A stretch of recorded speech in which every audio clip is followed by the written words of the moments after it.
அனைவருக்கும் வணக்கம். இன்னைக்கு மிதுனராசி நேயர்களுக்கு எப்படி இருக்க போகுது, அடுத்தடுத்து வரக்கூடிய நாட்களில் என்ன மாற்றங்களானது ஏற்பட போகுது அப்படின்றத பார்க்க போகிறோம். அதுக்கு முன்னாடி மிதுனராசி நேயர்களுடைய குணங்கள் எப்படி இருக்கும் அப்படின்னு ஒரு சில விஷயங்கள் பார்க்கலாம். மிதுனராசிக்காரங்க நல்ல ஒரு பேச்சாற்றல் உடையவர்கள், புத்திசாலிகள், புத்தி கூர்மையோடு இருப்பாங்க. நிறைய விஷயங்களில் சரியான ஒரு முடிவு எடுக்கக்கூடியவங்க. எதிரில் இருக்கக்கூடியவங்கள கவரக்கூடிய வகையில் அவங்களுடைய பேச்சு இருக்கும். பேசியே பார்த்திங்கன்னா எல்லாத்தையும் அவங்க வலைக்குள்ளே வச்சுக்குவாங்க. அதோடு மட்டும் இல்லாமல் நல்ல நகைச்சுவையோடு பேசக்கூடியவங்க. அவங்க பேசினாலே எல்லாத்துக்கும் சிரிப்பு வந்துடும். அதே விஷயத்த வேற ஒருத்தங்க பேசுனாங்க அப்படின்னா அதில் அந்த நகைச்சுவை தெரியாது.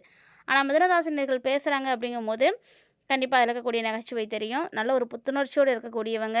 யதார்த்தமான ஒரு சிந்தனை இருக்குது அவங்களுக்கு. எல்லாருமாலேயும் அவங்க இருக்க மாட்டாங்க. அது மட்டும் இல்லைங்க, ஒரே நேரத்தில் நிறைய வேலைகளை செய்யக்கூடிய திறன் படைத்தவங்க மிதுனராசி நேயர்களாக தான் இருப்பாங்க. மல்டி டாஸ்கிங் அப்படின்னு சொல்லுவாங்க இல்லையா ஆங்கிலத்தில், அந்த மாதிரி எல்லா வேலைகளையும் செய்வாங்க. அதே நேரம் அவங்க நினச்ச மாதிரி ஒரு வேலை உடனே முடியாமல் போயிடுச்சு அப்படின்னா சீக்கிரமாக டயர்ட் ஆகிடுவாங்க. நல்ல ஒரு சமூக நாட்டம் இருக்கக்கூடியவங்க, சமூக சிந்தனையோடு இருப்பாங்க. அவங்களுக்கு மட்டும்தான் இது வேணும் அப்படின்னு நினைக்க மாட்டாங்க. எல்லாருக்கும் எல்லாம் கிடைக்கணும், எல்லா தகவல்களையும் தெரிஞ்சுக்கணும், பார்க்கணும், எல்லாத்துக்கும் பகிரணும் அப்படின்னு நினைக்கக்கூடிய ஒரு அற்புதமான குணம் இருக்கக்கூடியவங்க. பெரும்பாலும் பார்த்திங்கன்னா மிதுன ராசிக்காரங்க தனிமையை விரும்பக்கூடியவங்களாக தான் இருப்பாங்க. ஸோ இவங்களுடைய பலங்கள் இதெல்லாம். பலவீனம் அப்படின்னு பார்த்திங்கன்னா ஒரு டக்குன்னு எந்த ஒரு விஷயத்துக்கும் முடிவு எடுத்துட மாட்டாங்க. அதில் பல கன்ஃபியூஷன் போகும், பல கன்வர்சேஷன் போகும். அது அவங்களால டக்குன்னு அந்த டிசிஷனை மட்டும் எடுக்கவே முடியாது. ஒரு சில நேரங்களில் அவங்களுடைய மனநிலை எதையுமே நிலையாக செய்கிற அளவுக்கு வச்சுருக்காது. அதே மாதிரி இவங்கக்கிட்ட பொறுமையும் ரொம்ப ரொம்ப கம்மிங்க. எதை சொன்னாலும் டக்குன்னு செஞ்சுட்டு போயிடுவாங்க. பொறுமையாக செய்கிற குணம் இவங்கள்ட்ட கிடையாது. ஒரே மாதிரியான ஒரு ரொட்டீனை இவங்க செய்யக்கூடியவங்களும் கிடையாது. ஸோ இதே தான் என்னோடய ரொட்டீன் அப்படின்னு சொன்னீங்கன்னா அந்த மாதிரி விஷயங்களெல்லாம் அவங்களுக்கு பிடிக்கவே பிடிக்காது. புதுசு புதுசாக ஏதாவது பண்ணிகிட்டே கிடப்பாங்க. ஒரே வேலையாக செஞ்சிட்ருக்கிறது போர் அடிக்குது, வேறு ஏதாவது ஒரு வேலை செய்வோம் அப்படின்னு நினைக்கக்கூடியவங்க தான் மிதுனராசிக்காரங்க. இந்த மிதுனராசி நேயர்களுக்கு வரக்கூடிய நாட்கள் ரொம்ப அற்புதமாக இருக்குது.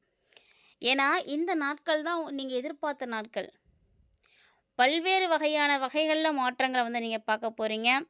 ஸோ அது மட்டும் இல்லாமல் ஒரு சில நாட்களில் மட்டும் கொஞ்சம் கவனமாக இருக்கணும். அதெல்லாம் என்ன அப்படின்றத நம்ம தெளிவாக பார்க்கலாம். கூடவே பார்த்திங்கன்னா இந்த டைமில் நீங்கள் என்ன தெய்வத்தை வழிபாடுகள் செய்யணும் அப்படின்றதையும் கொடுத்துருக்கோம். எளிமையாக செய்யக்கூடிய பரிகாரமும் இருக்குது. அதனால் எங்கேயுமே வீடியோவை ஸ்கிப் பண்ணாமல் தொடர்ந்து பார்த்து பயன்பெறுங்க. ஜோதிட ரீதியாக பார்த்தோன்னா கிரக நிலைகளுடைய மாற்றங்கள் கண்டிப்பாக ரொம்ப ரொம்ப முக்கியமானது. இந்த கிரக நிலைகளுடைய மாற்றங்கள் தான் மனிதர்களுடைய வாழ்க்கையில் ஏற்படக்கூடிய மாற்றங்களை தீர்மானிக்குது. இத்தனை வருஷமாக நடக்காத ஒரு விஷயம் இப்போ நடந்து போச்சு அப்படின்னு சொல்கிறாங்க இல்லையா, அதுக்கு என்ன காரணம்? இந்த மாதிரியான கிரகங்க நிலைகள் தான். ஸோ சரியான ஒரு கிரக நிலைகள் எந்த இடத்துல எந்த நேரத்தில் மாறுறாங்க, எந்த நேரத்தில் சேர்றாங்க அப்படின்றத பொறுத்து தான் அந்த ஒரு அதிசய சம்பவமானது நடக்குது. இது வரைக்கும் இந்த ஒரு விஷயம் நடந்ததே இல்லைப்பா அப்படின்னு சொல்கிற அளவுக்கு இருக்குது அப்படின்னா அதுக்கு ஜோதிடம் ரொம்ப முக்கியம். இந்த டைமில் புதனும் சரி, செவ்வாயும் சரி, சுக்கிரனும் சரி, சூரியனும் சரி எல்லாருமே மாறுறாங்க. ஸோ இந்த கிரகநிலைகளில் ஏற்படக்கூடிய மாற்றங்கள் தான் மிதுனராசி நேயர்களுக்கு நிறைய யோகங்களை கொடுக்க போகுது. குறிப்பாக இதுக்கு முக்கியமான காரணம் சுக்கிரன் துலாம் ராசியில் தான் இருக்க போகிறாரு இந்த மாதத்தினுடைய ஆரம்பத்தில். அப்படி இருக்கும் பொழுது உங்களுக்கு நிறைய நல்ல மாற்றம் கிடைக்கும். ஏன்னா சுக்கிரன் துளாராசியினுடைய அதிபதியாக இருக்கக்கூடிய கிரகம். தன்னுடைய சொந்த ராசிக்கு அந்த கிரகம் வந்திருக்கு அப்படின்றதுனால இப்போ உங்களுக்கு மாளவிய ராஜயோகமானது உருவாகியிருக்கு. இந்த மாளவிய ராஜயோகம் பல நன்மைகளை கொடுக்கும். அது மட்டும் இல்லைங்க, புதன் வேற கன்னிராசியில் நுழைய போகிறாரு. புதனுடைய சொந்த வீடும் பார்த்திங்கன்னா கன்னிராசி தான்.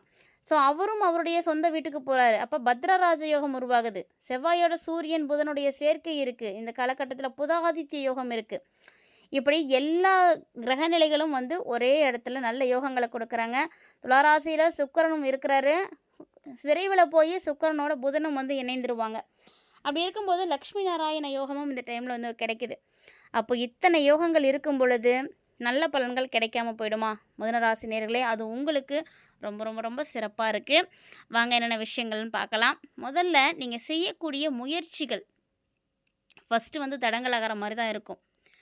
ஆனால் அதுக்காக நீங்கள் அந்த விஷயத்தை அப்படியே விட்டுறக்கூடாது. அடுத்த முயற்சி எடுத்து வைக்கணும். அடுத்த டைமும் நீங்கள் அதை முயற்சி பண்ணீங்க அப்படின்னா நிச்சயம் சக்ஸஸ் ஆகும். அதனால் ஒரு முறை தோல்வி அடைஞ்சிட்டோமே அவ்வளோதான், இது நமக்கு வராது அப்படின்னு நினச்சி மட்டும் உங்களை நீங்கள் மட்டம் தட்டிக்காதீங்க. தொடர்ந்து முயற்சி பண்ணுங்கள். ஒரு முறை இல்லை, 2 முறை இல்லை, 3 முறை வேணாலும் முயற்சி பண்ணலாம். சரிங்களா? ஸோ அந்த மாதிரி நீங்கள் முயற்சி பண்ணிகிட்டே இருங்க. அதே காலகட்டங்களில் 4ஆம் இடத்துல 3க்குரிய சூரியன் 18ஆம் தேதிக்கு வரப்போகிறாரு. அப்போது அதுக்கப்புறமா யாரும் வந்து எதிர்பார்க்காதீங்க உங்களுக்கு பெருசாக எதுவும் பதவி உயர்வு கிடைக்கும் அப்படின்னு. 2ஆம் இடத்துல இருக்கிறப்பயே வந்து நீங்கள் உங்களை பதவி உயர்வை வந்து தக்க வச்சுக்கணும். 2ஆம் இடத்துல இருக்கக்கூடிய குரு நிறைய பணத்தை கொடுப்பாரு. ராசிநாதன் 5ஆம் இடத்துக்கு வந்து போகிறாரு அப்படின்றதுனால நிறைய நன்மைகளை கொடுப்பாங்க. ஆனால் ஆரோக்கிய ரீதியான பிரச்சனைகளையும் அதிகமாக வந்து கொடுத்துட்டு போகிற மாதிரி இருக்குது. அதனால் நீங்கள் என்ன பண்ணணும்னா ஆரோக்கியத்தை நல்லபடியாக பார்த்துக்கணும். எல்லாத்த விட எனக்கு காட்டிலும் ரொம்ப முக்கியம் என்ன அப்படின்னா அது வந்து ஆரோக்கியம்னு தான் சொல்லுவேன். ஏன்னா நம்ம நல்லா இருந்தால் மட்டும்தான் எல்லாத்தையுமே வந்து பார்க்க முடியும், ஃபேஸ் பண்ண முடியும். சந்தோஷப்படணும், சந்தோஷமாக ஒரு விஷயம் நடக்குது அப்படின்னா கூட அதை ஃபீல் பண்ணுறதுக்கு, அதை என்ஜாய் பண்ணுறதுக்கு நம்மளுடைய ஆரோக்கியம் ரொம்ப முக்கியம். அதனால் ஆரோக்கியத்தை நல்லா பார்த்துக்கோங்க. இந்த காலகட்டங்களில் நிறைய பேர் ஆரோக்கியத்தை வந்து கண்டுக்கிறதே கிடையாது.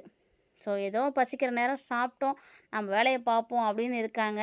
அதுலேயும் குறிப்பாக வீட்டில் இருக்கக்கூடிய லேடிஸ் குழந்தைங்கள பார்த்துக்கணும், வீட்டில் இருக்கக்கூடியவங்கள பார்க்கணும், வேலைக்கு போகணும், இதில் தான் வந்து அவங்களுடைய கவனங்கள் இருக்கே தவிர அவங்களுடைய உடல் நலத்தை அவங்க பார்த்துக்கிறதே கிடையாது. பெரும்பாலும் இப்போ வேலைக்கு எல்லா பெண்களும் போயிட்டு தான் இருக்காங்க. ஆனால் சரியான நேரத்துக்கு சாப்பிட்றாங்களா, சரியான நேரத்துக்கு தூங்குறாங்களா அப்படின்னா கிடையாது. ஆனால் வீட்டில் இருக்கக்கூடிய ஒவ்வொருத்தருக்கும் என்ன பிடிக்கும், எப்போ கொடுக்கணும், எவ்வளோ கொடுக்கணும், எல்லாத்தையும் பார்த்து பார்த்து செய்வாங்க. ஆனால் அதே அவங்களுக்கு அப்படின்னு வரும்பொழுது எல்லா விஷயங்களையும் அப்படியே வந்து போட்டுடுறாங்க. ஸோ கண்டிப்பாக அப்படி இருக்காதீங்க. அதுவும் குறிப்பாக 30 வயசுக்கு மேலே இருக்கக்கூடிய பெண்கள் எல்லாருமே உங்களை நீங்கள் நல்லபடியாக பார்த்துக்கோங்க.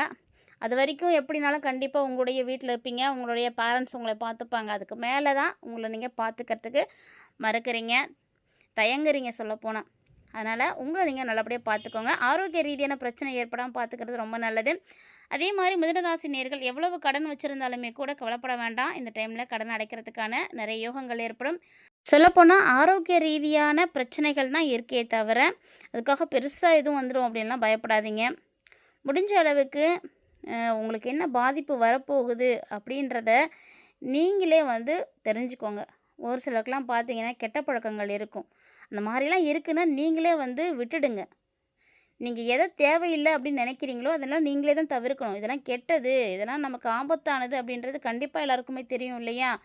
ஸோ அந்த மாதிரி இருக்கக்கூடிய பழக்கங்களை நீங்கள் தவிர்த்துட்டு ஆரோக்கியமான விஷயங்களை செய்யுங்க. தினமும் உடற்பயிற்சி செய்யுங்க. இது வந்து உங்களுடைய உடலையும் மனசையும் ரொம்ப மேன்மையாக வச்சுருக்கும்.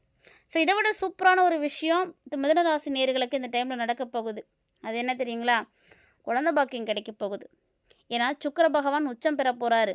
ஸோ இந்த டைமில் குழந்தை இல்லை அப்படின்னு சொல்லக்கூடிய மிதுனராசி நேயர்கள் குழந்தைக்கான சிகிச்சை எடுக்கிறீங்க, அதுக்கான ஏதாவது முறைகளை ஃபாலோ பண்ணுறீங்க அப்படின்னா கண்டிப்பாக உங்களுக்கு நன்மை கிடைக்கும். ஸோ மிதுனராசி நேயர்கள் யாரெல்லாம் வந்து இந்த கேட்டகரியில் இருக்கீங்களோ இந்த டைம் வந்து நோட் பண்ணிக்கோங்க. ஸோ உங்களுக்கு செப்டம்பர் வந்து ஸ்டார்ட் ஆகுது. இந்த ஸ்டார்டிங் டைமில் எண்டுக்குள்ளே உங்களுக்கு ஏதாவது ஒரு ஆப்பர்ச்சுனிட்டி கிடைக்கிது அதுக்கு அப்படின்னா மிஸ் பண்ணாமல் வந்து யூஸ் பண்ணுங்கள்.